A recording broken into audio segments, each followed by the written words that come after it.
compromise. Leaders of Korea's political parties make nice on Wednesday and compromise on key pending issues, including the reform of the pension program for government employees.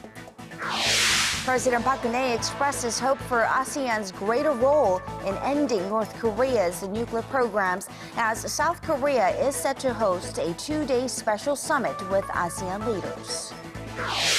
And a U.S. Senate report reveals that CIA torture of Al-Qaeda suspects was far more brutal than acknowledged without producing useful intelligence.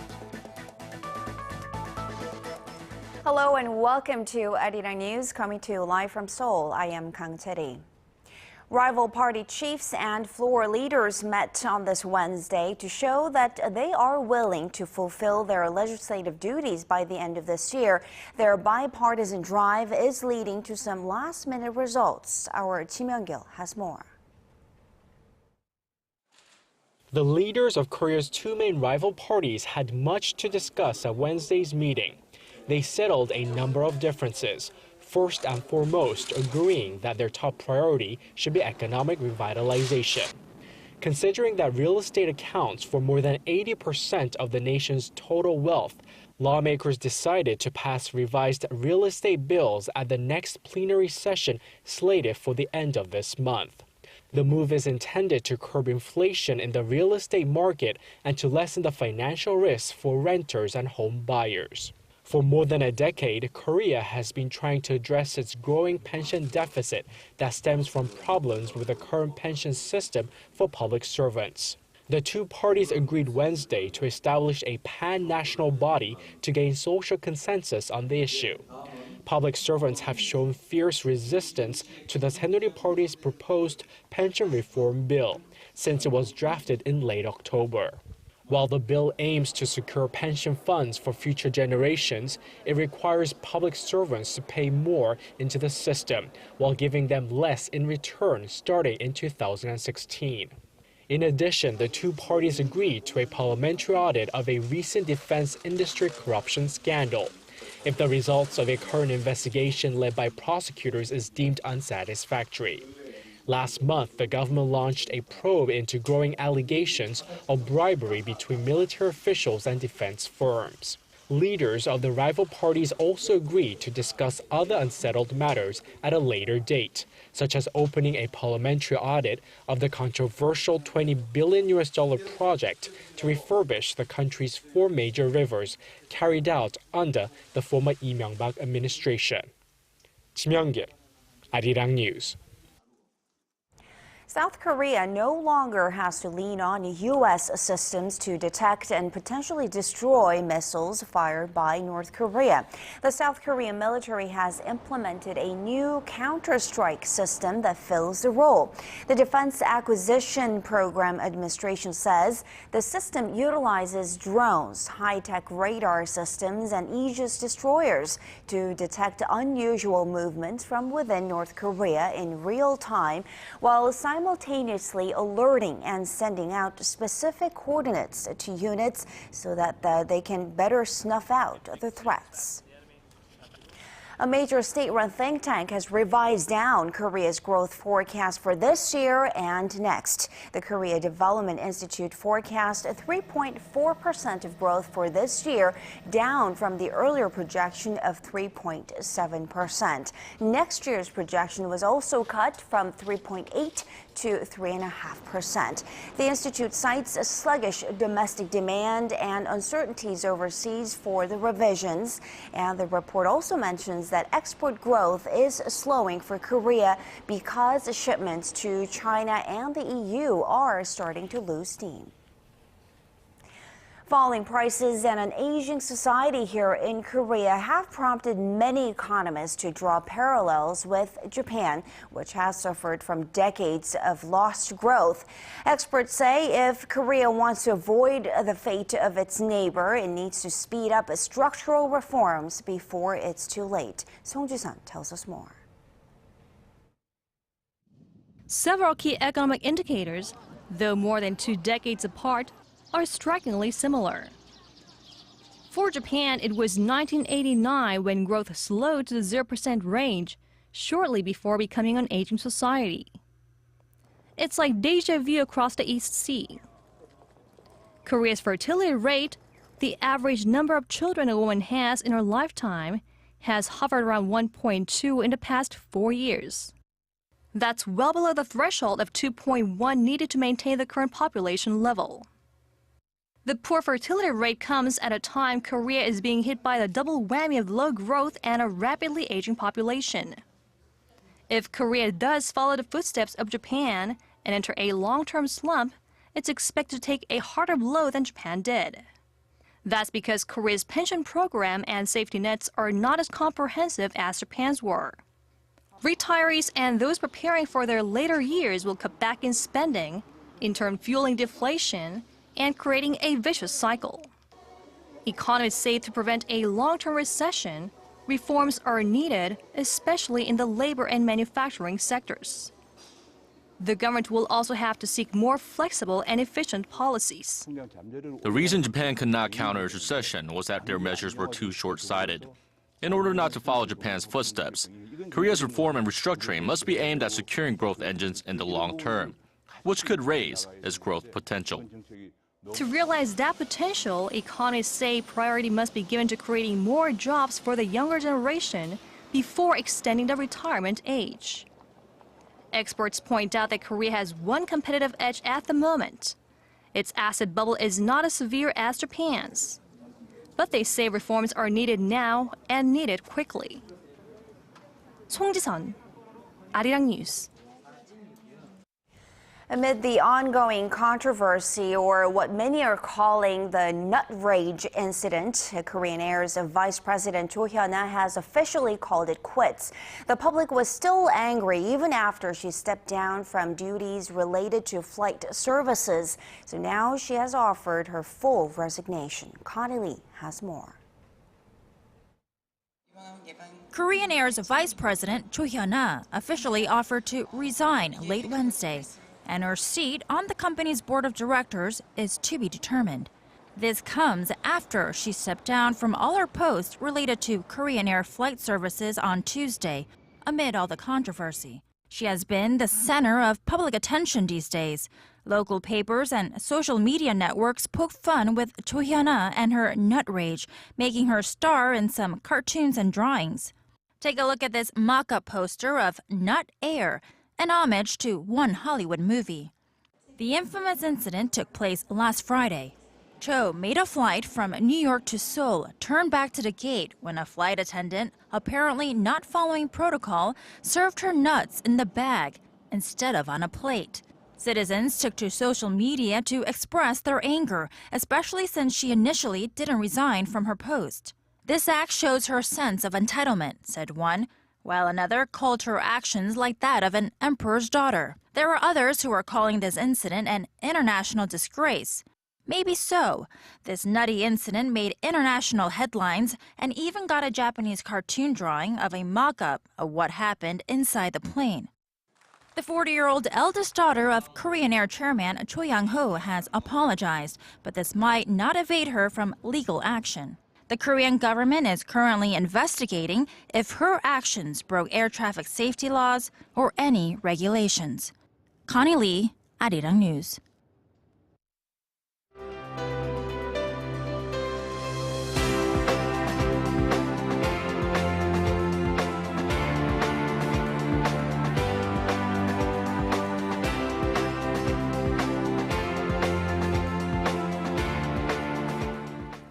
President Park Geun-hye has announced a conclusion of Korea's free trade agreement with Vietnam. This announced before Thursday's opening of the ASEAN Korea's commemorative summit. On top of Korea's free trade agreement deal with ASEAN, the bilateral deal is expected to help Korea's small and mid-sized firms to increase exports to Korea's #2 trading partner in Southeast Asia. Vietnam is set to remove tariffs on 200 additional products from Korea, including auto parts and cosmetics, while Seoul will open its market for nearly 500 additional Vietnamese goods, excluding rice. And staying with the theme of Korea-ASEAN ties, President Park Geun-hye sat down with her Malaysian counterpart on Wednesday during talks with Prime Minister Najib Razak at the presidential office. The president spoke highly of Malaysia's reform and development initiatives. She also referred to Korea's past participation in Malaysia's infrastructure projects. This comes as Seoul is seeking to win bids in a highway project that would link the Southeast Asian country with Singapore. In a message ahead of the ASEAN-Korea Commemorative Summit, President Park Geun-hye says the 10 ASEAN member countries having diplomatic relations with both South and North Korea can be great help as Seoul prepares for a peaceful unification of the peninsula.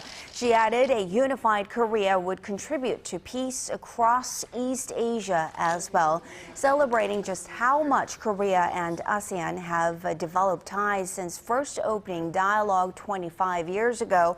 President Park said the two sides should forge ahead with an aim of enhancing the quality of life for their respective citizens. The two-day ASEAN-Korea summit will begin in the southeastern port city of Busan tomorrow.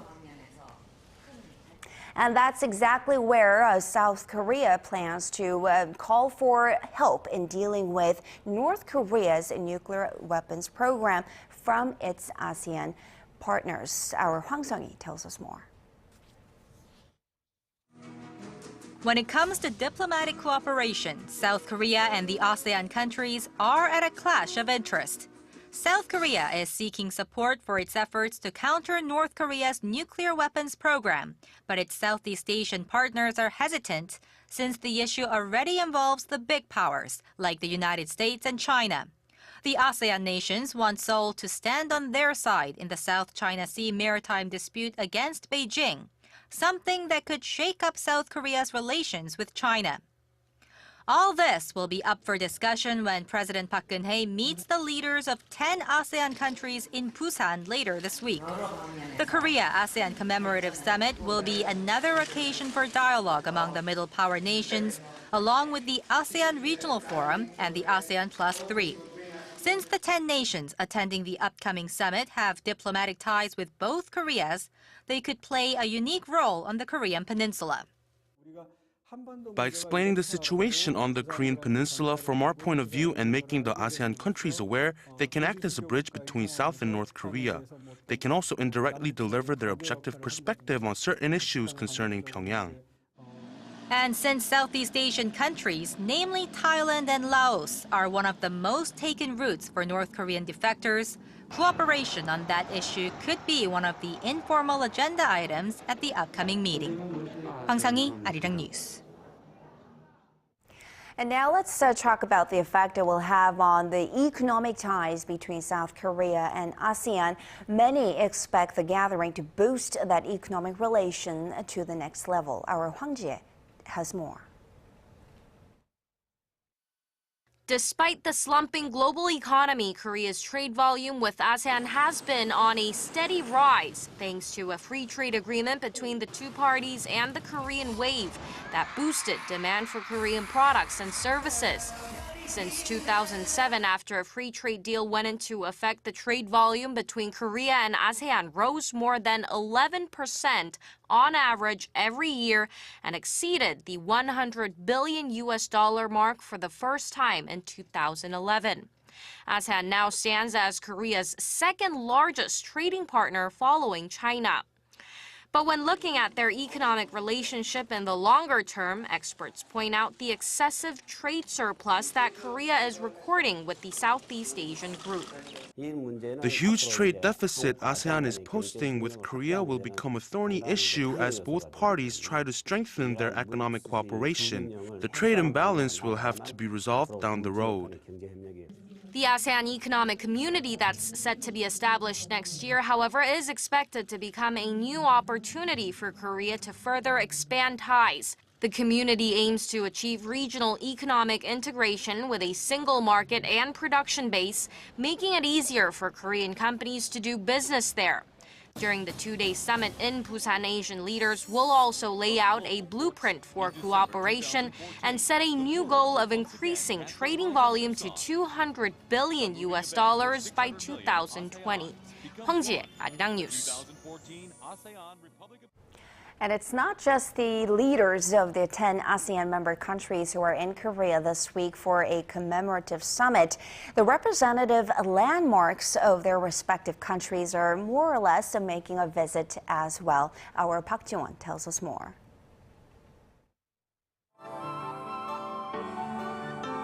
These lighted installation art pieces are called the Jewels of ASEAN, with each representing a landmark in each of the 10 ASEAN member countries. From the magnificent Sultan Omar Ali Saifuddin Mosque in Brunei to the famous Buddhist site of Sheragan Pagoda in Myanmar, the replicas are set up at Gwanghwamun Square, facing Korea's landmark Gyeongbokgung Palace. They symbolize the rich cultures and values of the ASEAN countries. We are the traveler from Thailand, and we are happy to see our landmark from Thailand. It's Wat Arun. It's a representative temple in Thailand, very popular in Thailand. The exhibition was organized to celebrate the beginning of the two-day ASEAN-Korea Summit that starts Thursday in the southeastern port city of Busan. Each embassy of the respective ASEAN countries designated their representative landmark. They symbolize each member country's cultural heritage, their history, and their future. We hope the project facilitates a deeper understanding of ASEAN countries among the Korean public. During the exhibition period, a tourism booth will provide visitors information on popular tourist destinations in ASEAN member countries. Fun events like quiz competitions are in store as well. Park Ji-won, ARIRANG News.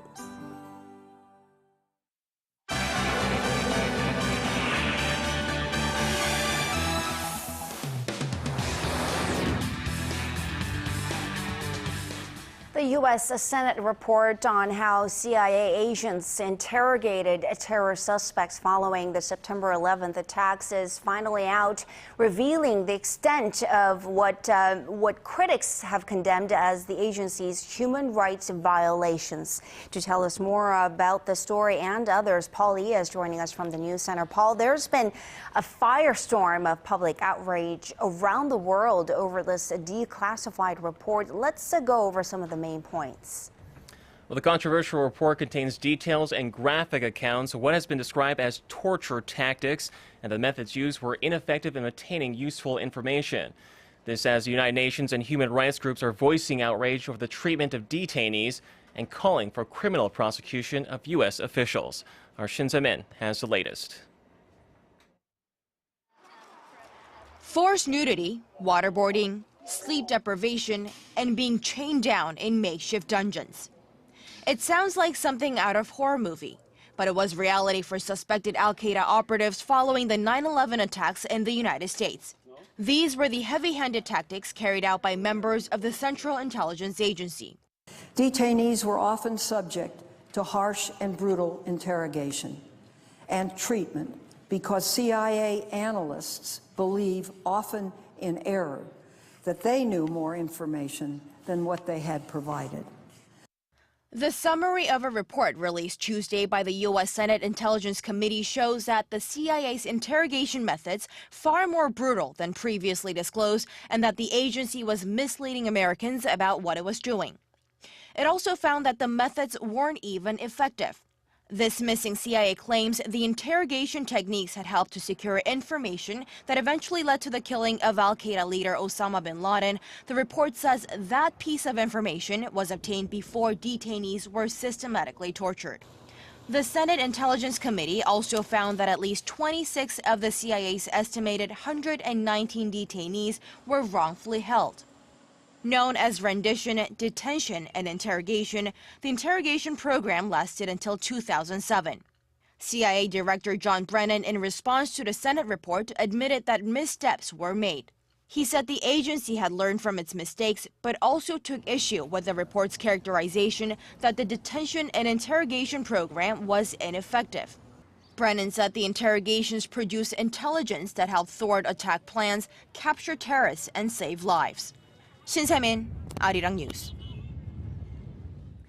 And shifting to China, Paul, the country's inflation rate has hit its lowest point in 5 years, raising expectations that Beijing might inject further stimulus into the slowing economy. What are some of the consequences of this sharp decline?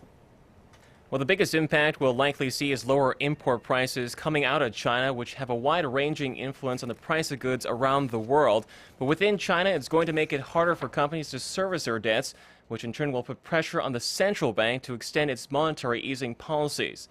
The National Bureau of Statistics said Wednesday that China's consumer prices grew 1.4% in November compared to the same period a year earlier, climbing at the slowest pace since 2009. This as the producer price index recorded its 33rd straight monthly decline, marking the biggest fall since last year. The CPI growth has been maintained between 1 and 2 percentage points for 3 consecutive months. The producer price index has kept negative growth for more than 30 months. This indicates a potential deflation risk for the economy. In addition to the dropping of the Purchase Management Index in past months, it proves that our macroeconomy is still under downward pressure. The report also showed China's inflation index grew at an annual rate of 2% in the first 11 months of this year, well below the government's target. It says economic growth fell to a 5-year low this past quarter at 7.3% on year. And turning to some industry news, the smartphone-based car service Uber has been banned in yet another string of countries, this time in Spain and Thailand. There's been a lot of controversy over the legitimacy of Uber, but it looks like there's still a growing demand for this kind of service. And that's exactly why these latest nationwide bans are a major setback to the U.S.-based company, as more people are giving up on traditional taxis in favor of these new smart services. On Tuesday, a Spanish judge ruled in favor of the Madrid Taxi Association that argued that ride-sharing services amounted to unfair competition by drivers not authorized to provide cab services. The ruling comes as Uber was hit with more restrictions this week in India and the Netherlands. The fact is, I am very pleased with the solution they have come to, because the truth is it's competition. But more than that, it's because we pay high taxes, we are legal, we are registered with City Hall, we are regulated in terms of rates and technical inspections. And for these people to work without any insurance or without paying taxes or any social security, we aren't on a level playing field. In Thailand, the government said Uber's credit card system did not comply with rules and that its drivers were not insured nor registered to drive for-profit vehicles. Despite the fierce opposition, majority of investors believe the drive-hailing service is here to stay. Uber picked up $1.2 billion in its latest round of funding last week, pushing its valuation to $40 billion. And finally, the joint winners of this year's Nobel Peace Prize are speaking out, urging world leaders to work together to help millions of children rise out of poverty. And one of the winners this year, especially Malala Yousafzai, has become an international symbol of bravery and inspiration. Just an amazing story. Absolutely. The young Pakistani activist was shot in the head 2 years ago by the Taliban for her public campaign that girls had an equal right to an education. And fighting for her life, Malala vowed to continue the fight for the rights of all children, regardless of borders or religion. At 17 years old, she is also the youngest to receive the Nobel Peace Prize. She shares the honor with 60-year-old Kailash Satyarthi from India, who has been credited with freeing over 80,000 child laborers over the past 3 decades. Speaking ahead of the awards ceremony in Oslo on Tuesday, both said there was much more work needed to be done. This Nobel Peace Prize, it seems like a pressure, but it's not pressure, it's strength and it's encouragement. I feel much stronger now that now I'm not alone, we are all together. My friends are here, Kailash Satyarthi and the Nobel Committee and the world leaders. We all are going to stand up for education, and a change is coming. It gives me big hope. The 2 Nobel laureates also stressed there were still millions of children worldwide suffering under slavery, human trafficking, and prostitution. In a joint statement, they called on the heads of state and even consumers to help end the cycle of abuse. Charity? All right, Paul, let's leave it there for now. Thank you so much for those stories, and we'll see you back here in just about 2 hours.